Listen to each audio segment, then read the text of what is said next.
Every year on October 31st, the world transforms. Streets fill with costumes, jack-o'-lanterns glow in the dark, and children go door to door chanting trick or treat. But behind the candy and costumes lies a history much older, much stranger, and far more haunting. This is the story of Halloween, from ancient Celtic fires to the modern holiday we know today. Our story begins over 2,000 years ago, with the ancient Celts in what is now Ireland, the UK, and northern France. They celebrated a festival called Samhain, pronounced Samhain. To the Celts, Samhain marked the end of the harvest and the start of winter, a season of darkness, hardship, and death. The Celts believed that on the night of Samhain, the barrier between the world of the living and the world of the dead grew thin. Spirits could cross over, wandering the earth freely.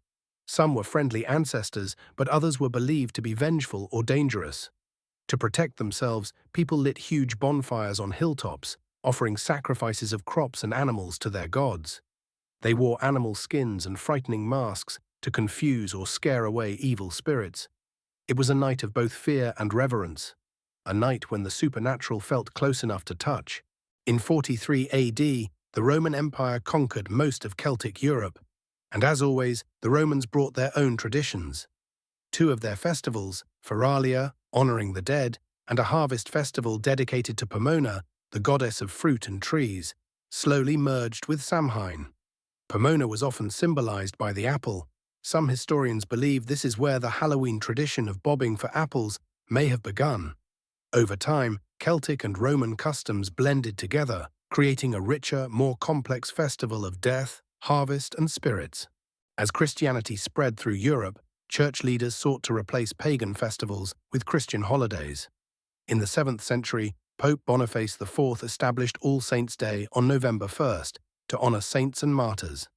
Later, All Souls' Day on November 2nd was added to pray for the dead. The night before All Saints' Day became known as All Hallows' Eve. Over time, the name was shortened to Halloween. But the pagan roots never vanished. People still lit fires, wore costumes, and believed the dead walked among them. The church had given Halloween new meaning, but the old traditions kept haunting it. In medieval Europe, Halloween was a night filled with superstition. People believed witches gathered to cast spells. Black cats became feared as companions of witches. Ghost stories spread across villages, told by candlelight. In some places, poor people went door to door offering prayers for the dead in exchange for food. An early version of trick-or-treating, called souling. In return, they received small cakes known as soul cakes. Costumes, prayers, and treats were all part of keeping the spirits satisfied. When European settlers crossed the Atlantic to the New World, they brought Halloween with them. But not everyone welcomed it. The Puritans of New England, strict in their religious beliefs, viewed Halloween as too pagan, too dangerous. In other colonies, however, the holiday blended with harvest festivals and local traditions. People carved lanterns from turnips, an early version of the jack-o'-lantern. Ghost stories and mischief became common. Slowly, Halloween took root in America, but it would take centuries before it became the holiday we know today. The Halloween we recognize today truly began in the 19th century, when millions of Irish immigrants came to America during the Great Famine. They brought their rich Celtic traditions, including Samhain customs. Pumpkins, native to America, replaced turnips as lanterns, giving birth to the glowing jack-o'-lantern. By the early 20th century, Halloween was a popular community holiday. Parades, parties, and costumes filled the streets. Trick-or-treating grew in popularity, especially after the 1950s, turning Halloween into the child-friendly celebration we recognize now. Yet Halloween has always carried a dark side. Legends of poisoned candy, razor blades hidden in apples, and haunted houses spread through American suburbs in the late 20th century. While most of these stories were myths or rare events, they added to the holiday's eerie reputation. Halloween also became tied to horror films: Dracula, Frankenstein, The Exorcist. Halloween, Nightmare on Elm Street.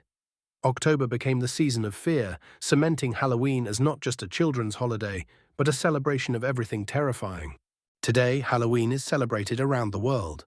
In America, it's a $10 billion industry, filled with costumes, candy, and horror movies. In Mexico, it mixes with Dia de los Muertos, the Day of the Dead, honoring ancestors with altars and offerings. In Japan, massive Halloween parades attract thousands of costumed revelers. Across Europe, Australia, and beyond, Halloween has spread as a global night of fun, fear, and festivity. But what does Halloween mean today? For some, it's a chance to dress up, laugh, and eat candy. For others, it's a night to explore the darker side of human imagination, the ghosts, monsters, and fears we secretly love to face. At its heart, Halloween still carries echoes of Samhain, the end of harvest, the approach of winter, and the thin line between life and death. It's a holiday that has evolved for thousands of years, yet never lost its connection to mystery and the supernatural. So the next time you carve a pumpkin or slip on a costume, remember, you are taking part in a tradition older than Christianity, older than America, older than most of the world's nations. Halloween is not just about candy or costumes, it is the survival of an ancient belief that for one night each year, the dead walk among the living. The question is, when you step outside on Halloween night, are you sure the shadows you see are just costumes? Or could they be something else? If you enjoyed this journey through the haunted history of Halloween, make sure to like, subscribe, and comment below. Which Halloween tradition do you think is the creepiest? Until next time, stay curious and stay spooky.